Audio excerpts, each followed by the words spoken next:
So this begs the question, why are blacks worse off?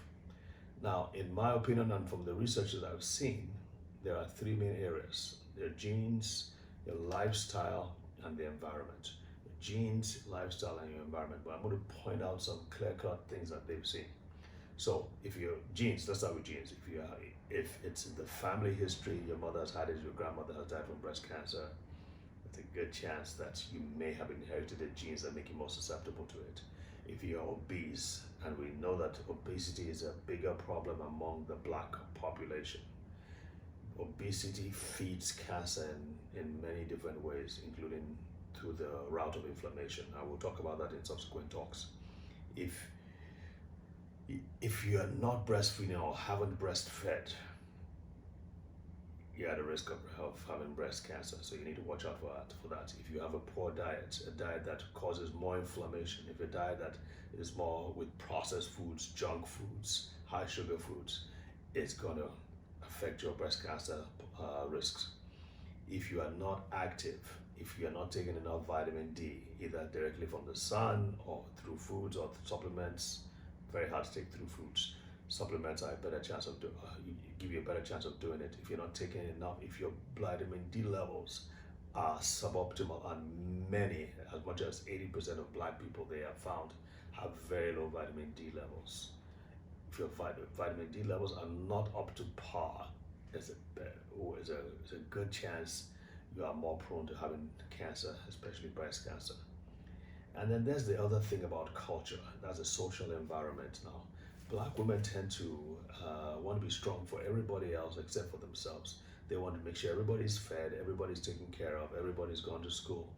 And they tend not to care so much about their own health. They feel that either God's going to take care of them or they can pray it away. And once they pray, they'll be okay. And that tends to be the wrong attitude towards it. You need to take care of your health first.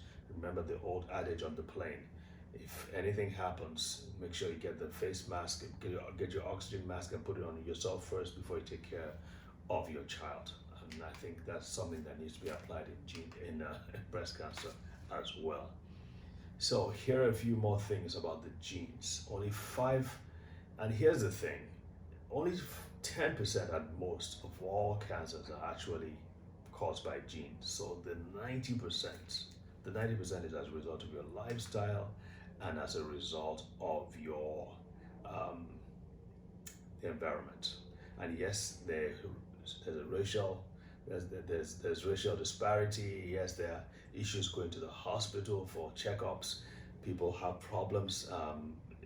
If you don't have enough insurance, you may not be able to get the right tests done, and you may not be able to be monitored properly. So that is there, but that is not enough. Let's deal with the things that are most important, the things that are most within your control, and that's your lifestyle. And one thing that keeps on coming up is this whole thing about obesity. Obesity increases your risk of breast cancer 4 times. I'll say it again. Obesity increases your risk of breast cancer 4-fold.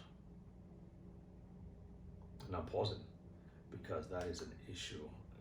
We tend, black women tend to be the most obese out of all the different racial groups that they've studied, and that's a big problem and a big tragedy.